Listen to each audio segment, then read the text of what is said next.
Throughout your life, there are going to be aha moments, moments that change your life forever.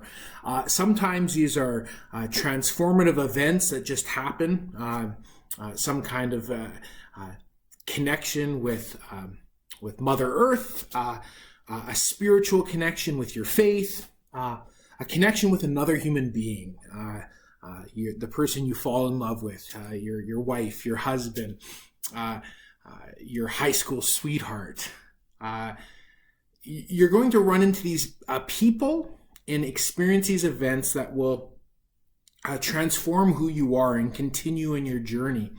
And those transformative moments set new goals and new passions for you. And so in our lives, there's these big moments, these really big moments where we make promises to people, we make promises to ourselves, and they change the course of our lives. But as we change our life by following these big moments, we have so many other people that help us in our lives to keep us back on track.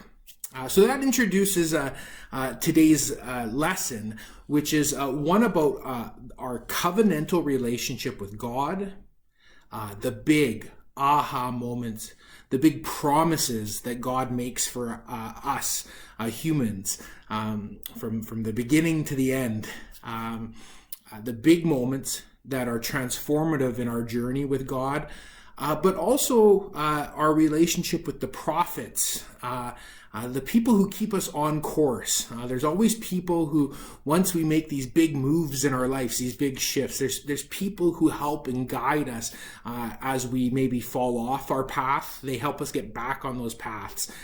So it's a windy road. So I don't want to teach you guys Religion 25 all over again, but in Religion 25, we talk a lot about the covenantal journey with God. One of the ways that I teach the covenantal journey is a relationship of God with not just us in our 100 years here on earth, but looking at God's relationship with humanity, Alpha and Omega, beginning and end, from the beginning of time to the end of time, the relationship that God invites us to have with him. Often we look at just our 100 years here on earth, and we don't realize that God's relationship has been from beginning to the end. And when we look at the covenantal relationship that God has with us, there's some great parallelism about how we develop within our 100 years here on earth.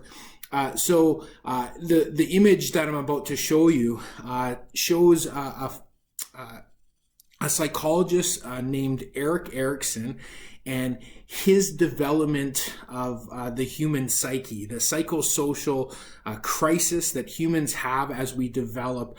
And when you look at the development of a human from a baby, the paradise that you brought to your parents' life as a little baby, paradise was there, the Garden of Eden, but soon paradise was lost when you got into your terrible twos and you started to challenge everything.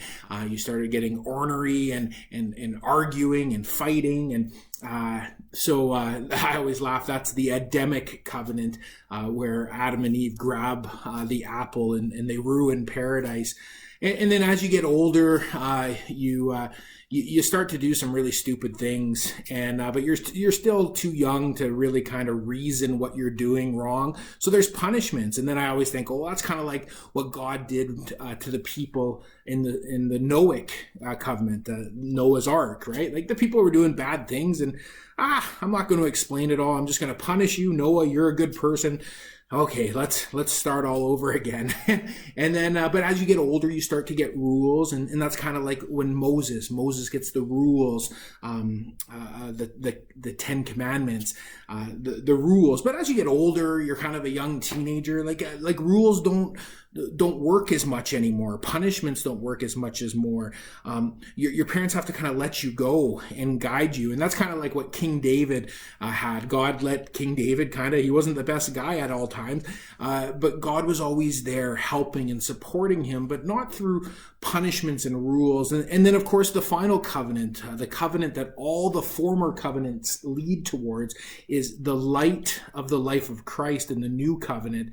And that's kind of like where, you know what, as a child you grow up, and then all of a sudden, bam, the new covenant, you're now the adult, and that's what Christ calls us to be, is to God's relationship with us from being a child to a young adult, is kind of the journey that God has had with humanity, as shown in our holy scriptures.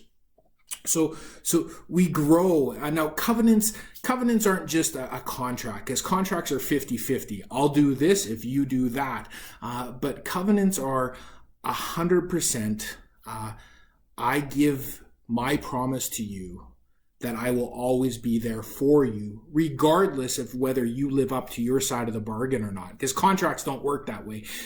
If you don't live up to your side of the bargain, the deal's off. But God's covenant with us is always 100% there for us. And so these transformative moments that we have, these covenants, maybe it's a covenant with our parents, the love of our parents for us as a child, and then maybe you have a really important coach that changes your life, once again changes the direction, a really important coach that you promise, and the coach promises to challenge you and make you a better person. And then maybe you have a really influential teacher that once again is transformative, big moments, big promises that change your life.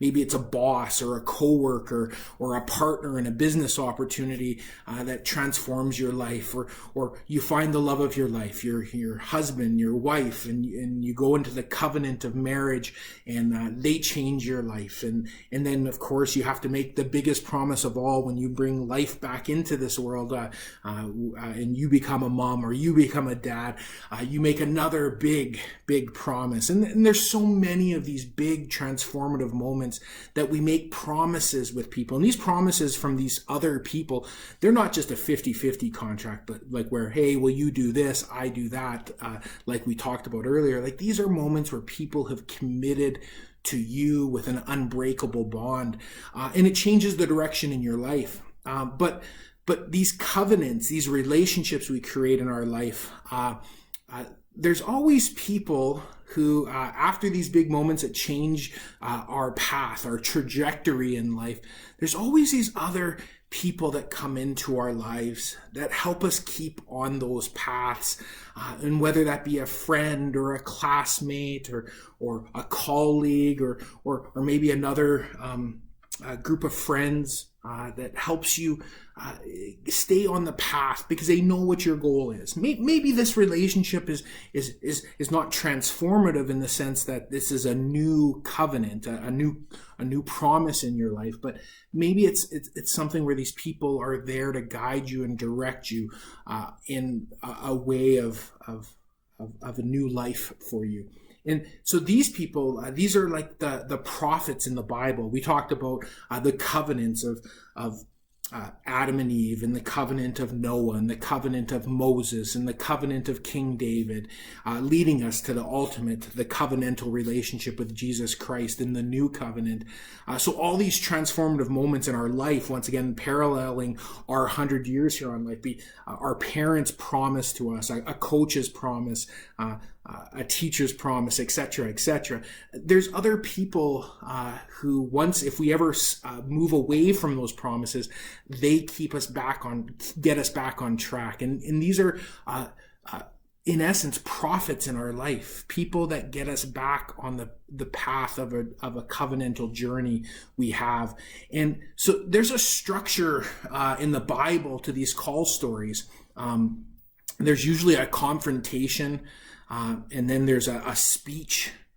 Then a mission is given to the prophet, and the prophet usually says, I can't do it. And then God usually says, no, yeah, you can. And the prophet's kind of like, I don't know if I can or not. And then there's a sign that puts you back on track. And once again, the prophets in our lives that keep us on track, usually they come at the most the best times when there's a confrontation in our own heart, when we're going through a tough time. And usually they have a great speech or some great words of wisdom, and they tell you something. They tell you something. They impart a mission, like, hey, you gotta get back on track. Don't forget where you're going.